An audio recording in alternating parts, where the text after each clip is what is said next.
નમસ્કાર દોસ્તો, હું છું મયંક વૈદ અને આપ સૌનું મારી channel English A to Z માં હાર્દિક સ્વાગત છે. દોસ્તો, વિડીયો શરૂ કરતા પહેલાં ચેનલ સબસ્ક્રાઇબ ન કરી હોય તો અચૂક સબસ્ક્રાઇબ કરો, સાથે સાથે બેલ આઇકન ટેપ કરો જેથી સમયસર આપને નવા વિડીયોઝની અપડેટ મળતી રહે. તો ચાલો આ સાથે શરૂ કરીએ ધોરણ 12નું unit 6 strike against war. Strike પ્રહાર કરવો, વોર યુદ્ધ, અગેન્સ્ટ વિરુદ્ધ. તો યુદ્ધ સામે પ્રહાર કરો, અથવા તો બીજી રીતે કહીએ તો યુદ્ધ સામે યુદ્ધ કરો. આ હેલન કેલર દ્વારા આપેલા વક્તવ્યના અંશો છે. તો ચાલો શરૂ કરીએ સ્ટ્રાઇક અગેન્સ્ટ વોર. લેસન શરૂ કરતા પહેલાં હેલન કેલર વિશેની થોડી વાત કરી લઈએ. હેલન કેલર બાળપણથી જ જીવનમાં એટલી બધી તકલીફોનો સામનો કરી ચૂકી હતી કે એમનું સમગ્ર જીવન જ એક સંગ્રામ, એક સમરાંગણ બની ગયું હતું. તેમ છતાં તે ખૂબ જ સેન્સિટિવ, ખૂબ જ સંવેદનશીલ હતી અને પ્રથમ વિશ્વયુદ્ધના સમયે એ લોકોને યુદ્ધની પરિસ્થિતિ સામે જાગૃત થવા માટેની જે અદ્ભુત વાતો કરે છે એના અંશો અહીં આ ભાષણમાં, આ યુનિટમાં મોજૂદ છે. ચાલો શરૂ કરીએ strike against war. So this is a speech by Helen Keller at Carnegie Hall, New York City, January 5, 1916. તો 5મી જાન્યુઆરી 1916ના રોજ કાર્નેગી હોલ, ન્યુયોર્ક શહેરમાં હેલન કેલરે આપેલું આ ભાષણ છે અને એ ભાષણની વાત આ યુનિટમાં કરવામાં આવી છે. To begin with, I have a word to say to my good friends, the editors and the others who are moved to pity me. શરૂઆત કરતા મારે મારા મિત્રો, સંપાદકો અને બીજા જે મારા પર દયા ખાવા લાગ્યા છે એમના વિશે થોડું કહેવું છે. આ કયા સંદર્ભમાં કહે છે હેલન કેલર? હેલન કેલર પોતે શારીરિક રીતે અશક્ત હતા. જન્મથી જ એ જોઈ શકતા નહોતા, બોલી શકતા નહોતા અને એ સંદર્ભે કહે છે કે મારા સંપાદકો, મારા મિત્રો અને બીજા જે મારી શારીરિક સ્થિતિ પર દયા ખાય છે, મારે એમને થોડું કહેવું છે. દોસ્તો, આ એક અદ્ભુત વાત છે. તમારી શારીરિક ખામી અથવા તો નબળાઈને તમારા પર હાવી થવા દો ત્યારે તમારે સહાનુભૂતિ ઉઘરાવવી પડે. પણ જો તમારામાં એક આત્મસન્માન હોય તો એ ખામી પણ તમારા માટે ખામી નહીં રહે. અને આ હેલન કેલર કંઈક આવી જ એક વ્યક્તિ હતી અને એટલે વક્તવ્યની શરૂઆતમાં જ કહે છે કે જે લોકો મારા પર દયા ખાય છે એમને મારે થોડું કહેવું છે. Some people are grieved because they imagine I am in the hands of unprincipled person who persuade me to adopt unpopular causes and make me the mouthpiece of their propaganda. Unprincipled. Principle. ઉચ્ચાર અને spelling બંને સમજવા જેવો છે મિત્રો. PRINCIPLE અને કહેવાય principal, એટલે કે સિદ્ધાંતો, નૈતિકતા. અને શાળાનો આચાર્ય હોય એને કહેવાય principal, PRINCIPAL. So that is principal belong to school and this is belong to morality. Principal. Unprincipled એટલે જેનામાં નૈતિકતા ના હોય એવું. Unprincipled means immoral. Persuade. To persuade means to convince, to advise, સમજાવવું. Adopt means maintain, નિભાવવું. Mouthpiece, spokesperson, નાવતીથી બોલવું, પ્રવક્તા જેને કહેવાય. And propaganda, advertising or promotion, એક રીતનો પ્રચાર, a kind of publicity, let me say.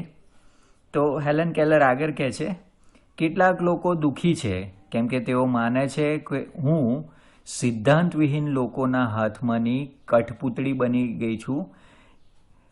લોકો એવું માને છે કે હું સિદ્ધાંતવિહીન લોકોના હાથમાં છું કે જેઓ મને ગમે તેવા કારણો સ્વીકારવા અને તેમની વાતોની પ્રવક્તા બનાવવા માટે સમજાવી રહ્યા છે. કહેવાનો મતલબ કે હેલન કેલરના આ બે વાક્યો પરથી જે સિદ્ધ થાય છે કે બુદ્ધિશાળી વ્યક્તિ છે. કોઈ વ્યક્તિની વાતો અથવા તો વિચારસરણી પ્રત્યે આકર્ષાય અને એના હાથમાં કઠપૂતળી ક્યારેય બની ના શકે. અને દોસ્તો, આજના સંદર્ભમાં ખાસ સમજવા જેવી બાબત છે. જ્યારે સોશિયલ મીડિયા અને ઇલેક્ટ્રોનિક મીડિયાનો પ્રભાવ એટલો બધો છે કે આપણે સરળતાથી કોઈ પણ વ્યક્તિની વિચારસરણી પ્રત્યે આકર્ષાઈએ છીએ અને આંધળાપણું કરીએ છીએ. આંખો મીચીને આપણે એ વ્યક્તિની વાત, વિચારસરણી પર ભરોસો મૂકીએ છીએ. એ અલગ વાત છે કે આપણી બધી જ ઇન્દ્રિયો, બધી જ સેન્સીસ કાર્યરત છે. અહીંયા એનાથી ઉલટું હેલન કેલરને શારીરિક નબળાઈ હતી, શારીરિક મર્યાદાઓ હતી, તેમ છતાં એની પ્રજ્ઞા, એની બુદ્ધિ પ્રદીપ્ત હતી. અને એ સંદર્ભમાં આ બહુ સુંદર વાક્ય છે. Now let it be understood once and for all that I do not want their pity. Helen Keller આગળ કહે છે કે પણ આજે અને હંમેશ માટે મને એક વાત સમજાઈ જવી જોઈએ કે મારે તેમની દયાની જરૂર નથી. I would not change places with one of them. હું તેમના માની નથી, હું તેમના જેવી નથી કે મારા નિજી સ્વાર્થ માટે જગ્યાઓ કે પક્ષ બદલ્યા કરીશ. I know what I am thinking about. હું શું કહી રહી છું તેની મને સુપેરે ખબર છે. એટલે કે હું વાણીવિલાસ કરતી નથી, હું ખોટો બળાપો પણ કાઢતી નથી.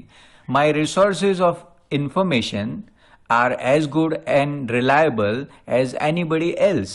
Reliable, dependable or trustworthy. વિશ્વસનીય અથવા તો આધારભૂત. હેલન કેલર આગળ કહે છે, મારી માહિતીના સ્ત્રોત બીજા કોઈની માહિતીના સ્ત્રોત હોય તેટલા જ સારા અને વિશ્વસનીય છે. I have papers, magazines from England, France, Germany and Austria that I can read myself. આગળ હેલન કેલર કહે છે કે મારે વાંચવા માટે ઇંગ્લેન્ડ, ફ્રાન્સ, જર્મની અને ઓસ્ટ્રિયાથી ન્યૂઝપેપર એટલે અખબારો આવે છે અને હું એ બધા જ અખબારો જાતે વાંચું છું, જાતે વાંચી શકું છું. Not all the editors I have met can do that. હું જેટલા પણ સંપાદકોને મળી છું એ બધા જ સંપાદકો આમ કરી શકતા નથી. એટલે કે ઇંગ્લેન્ડ, ફ્રાન્સ, જર્મની, ઓસ્ટ્રિયાના મેગેઝિન્સ અને છાપા સામાયિકો અને અખબારો વાંચી શકતા નથી કે મંગાવી શકતા નથી, કેમ કે એમને આટલી બધી અલગ અલગ ભાષાઓ આવડતી નથી. Quite a number of them have to take their French and German second hand, used or not new, વપરાયેલું, નવું ના હોય તેવું. કેમ કે હું જેટલા સંપાદકોને મળી છું એમાંના quite a number of them, એમાંના ઘણા બધા તો વંચાઈ ગયેલા એટલે કે જૂના થઈ ગયેલા ફ્રેન્ચ અને જર્મન અખબારો મેળવે છે. No, I'll not depreciate the editors. Appreciate નું opposite. Appreciate વખાણવું, depreciate means devalue, નીચા પાડવું.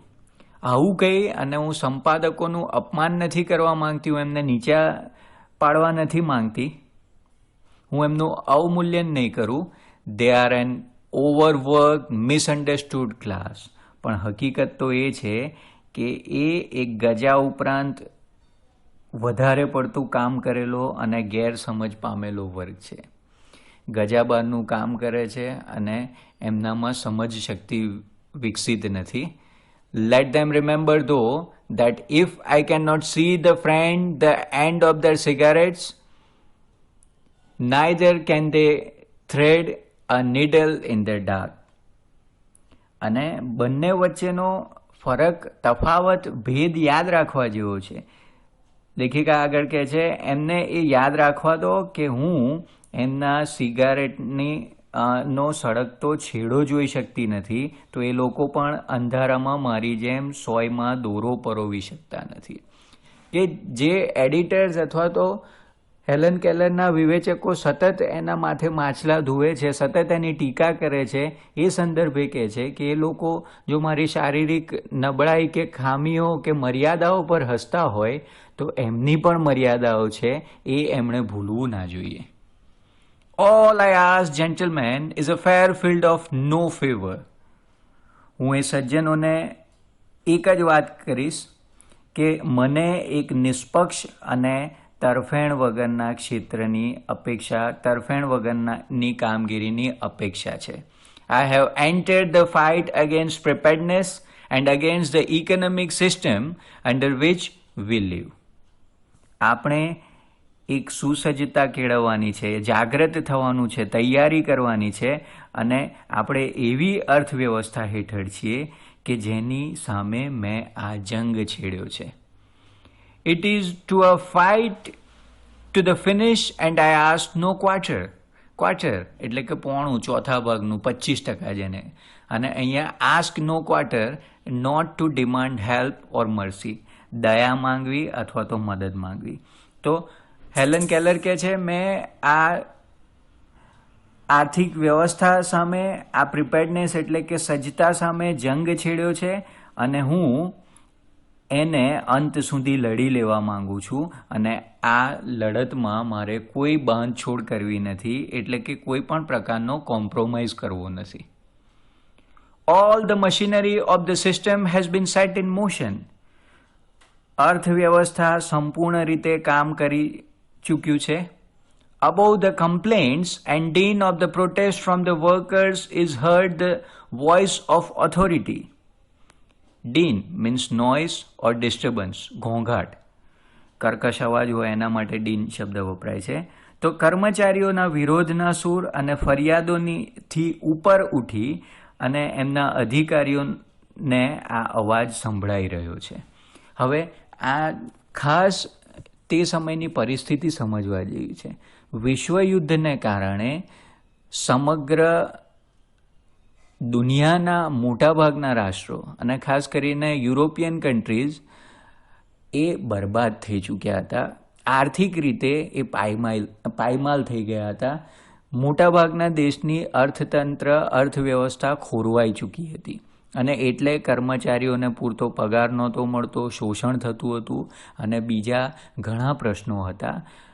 હેલન કેલર મૂળભૂત રીતે કર્મચારીઓના શોષણ અને રાજનેતાઓની ગેરરીતિ અથવા તો ગફલત, એમની મમત, ખોટી જીદને કારણે સમગ્ર દેશની પ્રજાને યુદ્ધ જેવી ભયંકર સ્થિતિમાં હોમી દેવામાં આવે છે અને એના વરવા પરિણામો સમગ્ર દેશની જનતાએ ભોગવવા પડે છે. એ સામે એક મુહિમ ચલાવી હતી, એ સામે એક યુદ્ધનો શંખનાદ કર્યો હતો અને એ સંદર્ભે હવે વાત કરે છે. એ આગળ કહે છે, Friends, it says, fellow workmen, patriots in your country is in danger. અને મોટા મોટા અધિકારીઓ એ એમના કર્મચારીઓ કે જે શોષિત અને કુપોષિત વર્ગ છે, જેને કામના પ્રમાણમાં પગાર મળતો નથી અને સતત એનું શોષણ કરવામાં આવે છે, જ્યારે એ લોકો વધારે પૈસાની, વધારે સેલરી, વધારે વેતનની માંગ કરશે ત્યારે એમને કંઈક આવો કુનેહભર્યો, આવો ચતુરાઈભર્યો જવાબ આપવામાં આવશે. એ કહેશે, મિત્રો, સાથીઓ અને દેશભક્તો, તમારો દેશ ખતરામાં છે, તમારો દેશ ભય હેઠળ છે. There are foes on all sides of us. અને કેટલા સરસ સરસ શબ્દો જો, શરૂઆત જ આ રીતે કરશે. મિત્રો, સાથી કર્મચારીઓ, દેશભક્તો, તમારો દેશ ખતરામાં છે, ભયમાં છે. આપણી ચારે બાજુ દુશ્મનોએ ભરડો લીધો છે. There is nothing between us and our enemies except the Pacific Ocean and Atlantic Ocean. આપણા દુશ્મનો પેસિફિક અને એટલાન્ટિક સમુદ્ર પચાવી પાડવા ઈચ્છે છે, એટલે કે આપણી તરફ આક્રમણ કરવાની તૈયારી કરે છે. Look at what happened to Belgium. અરે જરા જુઓ બેલ્જિયમના શા હાલ થયા છે. Consider the fate of Serbia. સર્બિયાનું નસીબ જુઓ, એની તકદીર જુઓ. Will you murmur about the low wages when your country, your very liberties are in danger? Wages, વેતન, સેલરી, પગાર. અને આવી બધી તકલીફ હોય, જ્યારે યુદ્ધના ભણકારા વાગી ચૂક્યા હોય, બધા દેશો વચ્ચે આપણે આજુબાજુના પડોશી દેશોની વચ્ચે આપણે ઘેરાયેલા હોય, યુદ્ધનો માહોલ હોય, અને તેવા સમયે કે જ્યારે તમારો દેશ ભયના ઓથાર હેઠળ જીવતો હોય ત્યારે તમે ઓછા પગાર, ઓછા વેતન અને તમને મળવી જોઈતી સ્વતંત્રતા વિશેનો ગણગણાટ કરશો? અત્યારે દેશ ખતરામાં છે, દેશને તકલીફ છે અને તમે તમારા આર્થિક કે નિજી સ્વાર્થ માટે લડશો? What are the series you endure compared to the humiliation of having a victorious German army sail up to East River? Endure means tolerate, સહન કરવું. Humiliation, disgrace, અપમાન કે ઉતારી પાડવું. તો આગળ કે છે ઈસ્ટ રિવર પાર કરીને આવેલા વિજેતા જર્મન લશ્કર દ્વારા કરાયેલા માનહાનિ સાથે સરખાવતા તમે જે ત્રાસ સહન કર્યો છે તેની કોઈ વિસાદ નથી. જર્મનોએ આપણા પર આક્રમણ કર્યું અને આપણને હ્યુમિલિએટ કર્યા, એટલે કે આપણને હરાવી અને આપણી માનહાનિ કરી. એની સામે તમે અત્યારે ઓછા પગારમાં જે કામ કરી રહ્યા છો, તમને પૂરતી સ્વતંત્રતા મળતી નથી, એની તો કોઈ વિસાદ નથી. જ્યારે રાષ્ટ્ર તકલીફમાં હોય ત્યારે તમારી નિજી તકલીફોને આગળ ધરી દો છો, તમને શરમ નથી આવતી? Quit your grumbling, get busy and prepare to defend your firesides and your flag. Grumbling, murmuring or muttering, ગણગણાટ કરો. એટલે જ કહું છું કે અત્યારે બબડવાનું છોડી દો અને તમારું ઘર અને તમારો રાષ્ટ્રધ્વજ બચાવવા માટે કામે લાગી પડો. Get an army, get a navy. Be ready to meet the invaders like the loyal-hearted freemen you are. અત્યારે શું કામ કરવાની જરૂર છે? તો લશ્કર ઊભું કરો, નૌકાદળ ઊભું કરો, વફાદાર સ્વતંત્ર નાગરિકોની જેમ હુમલાખોરો એટલે કે દુશ્મનો સામે લડવા માટે તૈયાર થઈ જાઓ. કહેવાનો મતલબ કે રાજકારણીઓ કે નેતાઓ હંમેશા પ્રજાને આ રીતે ઉલ્લુ બનાવે છે. મોટા કારણો અથવા તો દેશદાજની વાતો કરી અને સામાન્ય જનતાને ભોળવી નાખે છે, ઉલ્લુ બનાવે છે. તમે મોંઘવારીની વાત કરો, તમે પેટ્રોલ ડીઝલના ભાવ વધારાની વાત કરો તો એની સામે એમ કે દેશમાં કોરોના જેવી મહામારી ફેલાઈ ચૂકી છે અને તમને મોંઘવારીની પડી છે, તમારા નિજી સ્વાર્થની, તમારા પગાર વધારાની પડી છે. તો આ એક સમજવા જેવી વાત છે કે શાસક પક્ષ હંમેશા પ્રજાને છેતરતી હોય છે, ઉલ્લુ બનાવતી હોય છે. આ પ્રસંગે એક બહુ સુંદર મજાનો દાખલો યાદ આવે છે. ઇતિહાસના પાના ફંફોશીએ તો બે સૌથી મોટા દમનખોરો મુસોલિની અને માઓ ત્સે-તુંગ, આ બંને સામ્યવાદી વિચારસરણીવાળા અને કંઈક અંશે સરમુખત્યાર પણ ખરા. એ બંને એક વખત મળ્યા અને બંને અલગ અલગ વાતો પર ચર્ચા કરતા હતા. એમાં અચાનક લાઓએ કહ્યું કે પ્રજાને વશમાં રાખવી હોય, કંટ્રોલમાં રાખવી હોય, કાબૂમાં રાખવી હોય તો શું કરવું જોઈએ? તો લાઓની થિયોરી બહુ સામાન્ય હતી. એ હંમેશા કહેતો કે if you have a power you can control people, you can control the nation. લાઓની બહુ સુંદર વાત હતી કે કંઈ નહીં, તમારી પાસે સત્તા હોય, તમારી પાસે બળ હોય, તાકાત હોય તો તમે પ્રજાને કાબૂમાં રાખી શકો, દાબમાં રાખી શકો, એને તમે જે કહેવું હોય એવું. જ્યારે એના સાથી મિત્રએ કહ્યું કે ના, if you have a power you can control people, you can control nation, but only up to certain extent. જ્યારે એના સાથી મિત્રના મત પ્રમાણે એ કહેતો હતો કે હા, તમારી પાસે તાકાત હોય તો તમે પ્રજાને અથવા તો રાષ્ટ્રને કાબૂમાં રાખી શકો, પણ એક હદ સુધી. એના માટે સરસ ઉદાહરણ પણ ટાંકે છે કે એક બિલાડી છે અને બિલાડીને દૂધ પાવું છે, બિલાડીને દૂધ પીવડાવવું છે, પણ બિલાડીને દૂધ પીવાની ઈચ્છા નથી. તો આ માઓ ત્સે-લાઓની થિયોરી પ્રમાણે બિલાડીને પરાણે દૂધ પીવડાવો, એનું મોં દૂધના કટોરામાં નાખી દો, દૂધ પી કેમ નથી પીતી, જોર જબરજસ્તી કરો. પણ આમાં એક સમય પછી બિલાડી બળવાખોર બની જશે, એ બિલકુલ તમારું કહ્યું નહીં સાંભળે. જ્યારે એના સાથી મિત્રની થિયોરી પ્રમાણે કે જો આવી બિલાડીને દૂધ પાવું હોય તો એક સુંદર મજાનો કાર્યક્રમ, એક તખ્તો ઊભો કરો કે બિલાડીને પૂંછડીએ એક ઘા બનાવો. હવે કોઈ પણ જાનવરની આ એક બેસિક ઇન્સ્ટિંક્ટ છે, એક કુદરતી ગોઠવણ છે કે જે શરીરના જે પણ ભાગે ઘા લાગ્યો હશે એને જીભથી ચાટશે. બિલાડી પણ એવું જ કરશે. હવે આ ઘા પાડેલી પૂંછડી દૂધના કટોરામાં બોળી દો. બિલાડી જેવો એનો ઘા ચાટવા જશે સાથે સાથે દૂધ પણ પીશે અને બિલાડીને એમ લાગશે કે જોયું મારા માલિક કેટલા દયાળુ છે કે આવા વિકટ સમયે પણ મને ખોરાક આપવાનું, દૂધ પાવાનું ચૂકતા નથી. પણ બિલાડી એ બાબતથી સંપૂર્ણ અજાણ છે કે આ ઘા પાડનાર પણ એનો માલિક જ છે. તો આ રાષ્ટ્ર એટલે કે ગ્લોબલ લેવલે જે પણ ઘટનાઓ બનતી હોય છે, ક્રિયા પ્રતિક્રિયાઓ આવતી હોય છે, એના તાંતણા બહુ સૂક્ષ્મ રીતે જોડાયેલા હોય છે અને એ સમજવું જરા આકરું, કપરું પણ હોય છે. તો આ રીતે રાષ્ટ્રનેતાઓ લોકોનો ગણગણાટ, લોકોને જે પડતી આપદાઓ, તકલીફો અથવા તો આર્થિક સંકળામણ પડે છે એને યુદ્ધના નામ હેઠળ, યુદ્ધના ઓથા હેઠળ દાબી દેવા માંગે છે, દબાવી દેવા માંગે છે. Will the workers walk in two this trap? અને હવે હેલન કેલર કહે છે તો શું કર્મચારીઓ આ જાળમાં ફસાઈ જશે? Will they be fooled again? શું ફરીથી તે મૂરખ બનશે? I am afraid so. મને આ બાબતનો જ ડર છે. કેમ કે લોકોની મેમરી એકદમ શોર્ટ ટર્મ હોય. એમણે પોતે કાલે શું ખાધું એ ખબર ના હોય, તો રાષ્ટ્રનેતાએ કયું નિવેદન આપ્યું હોય તો ખબર જ કેવી રીતે હોય. અને એટલે બહુ ઝડપથી એ ભૂલી જાય છે, ઝડપથી એમને ગુમરાહ કરી શકાય છે. અને હેલન કેલરને પણ આ જ બાબતનો ડર છે. The people have always been amenable to oratory of this sort. Amenable, easily persuaded, સંવેદનશીલ, ભોળવાઈ જવું. ઓરેટરી, આર્ટ ઓફ સ્પીકિંગ, ભાષણ કલા. તો હેલન કેલર કહે છે આ લોકો આ પ્રકારની ભાષણબાજીમાં, આ પ્રકારની થૂંકબાજીમાં બહુ જલ્દી આવી જાય છે.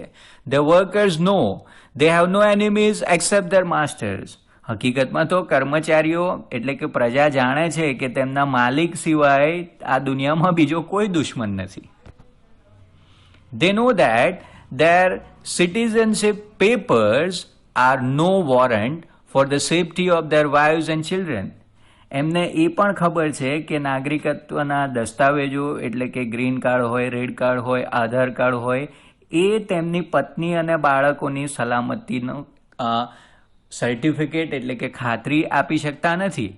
They know that માત્ર ભારતીય હોવું એટલે બસ તમે બધી પ્રકારની આર્થિક સંકળામણથી અથવા તો બધી પ્રકારની વ્યક્તિગત સમસ્યાઓથી બચી ગયા? ના, એના માટે તમારે સાનુકૂળ વાતાવરણ જોઈશે. સાનુકૂળ વાતાવરણ ઇન ધ સેન્સ, તમે જો ટેક્સ પે કરતા હોય તો એ ટેક્સનું વળતર તમને મળી રહેવું જોઈએ.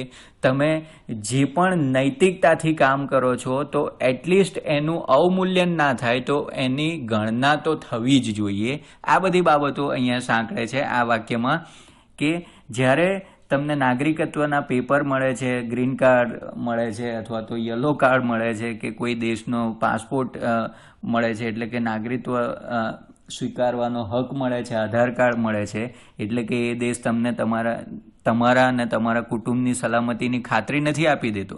They know that honest sweat, persistent toil and years of struggle bring them nothing worth fighting for.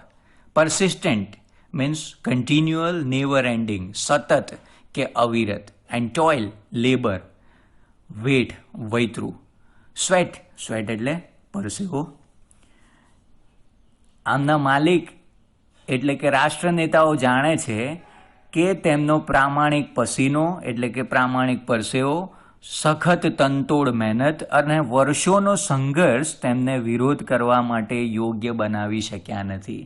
દરેકે દરેક માણસ, આમ જનતા, જેને મેંગો પીપલ કહીએ, સામાન્ય માણસ બિચારો પોતાની જ તકલીફોમાં એટલો બધો વ્યસ્ત હોય તો એને દેશની તકલીફોમાં કોઈ રસ જ ના હોય.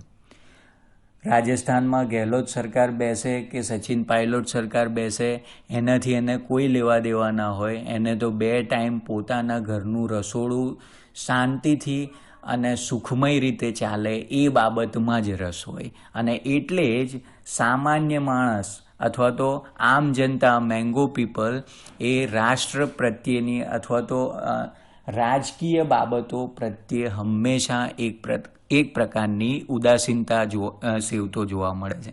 કેમ કે એને ખબર છે કે આ લોકો કશું જ કરવાના નથી એના માટે, અને એણે સાહજિકતાથી પોતાનું એ પ્રારબ્ધ, પોતાનું એ નસીબ સ્વીકારી લીધું છે. Yet, deep down in their foolish heart, they believe they are a country. Oh, blind vanity of slaves. Vanity, showing off or egotism, અહંકાર કે દેખાડો. અને સ્લીવ એટલે કે ગુલામ, નોકર. તો આ લોકોને ખબર છે કે આમ જનતા, મેંગો પીપલ, સામાન્ય માણસ એટલી બધી મહેનત, એટલું બધું સેક્રિફાઈસ, એટલો બધો ભોગ આપે છે કે એનો વિરોધનો સૂર મોટા અવાજે નીકળી જ નથી શકવાનો. અને છતાંય આ મૂર્ખ લોકો એટલે કે દરેક સામાન્ય નાગરિક એ ઊંડે હૃદયમાં એવું વિચારે છે કે આપણે એક મહાન દેશ છીએ. હકીકતમાં તો આ જ ભૂલ છે.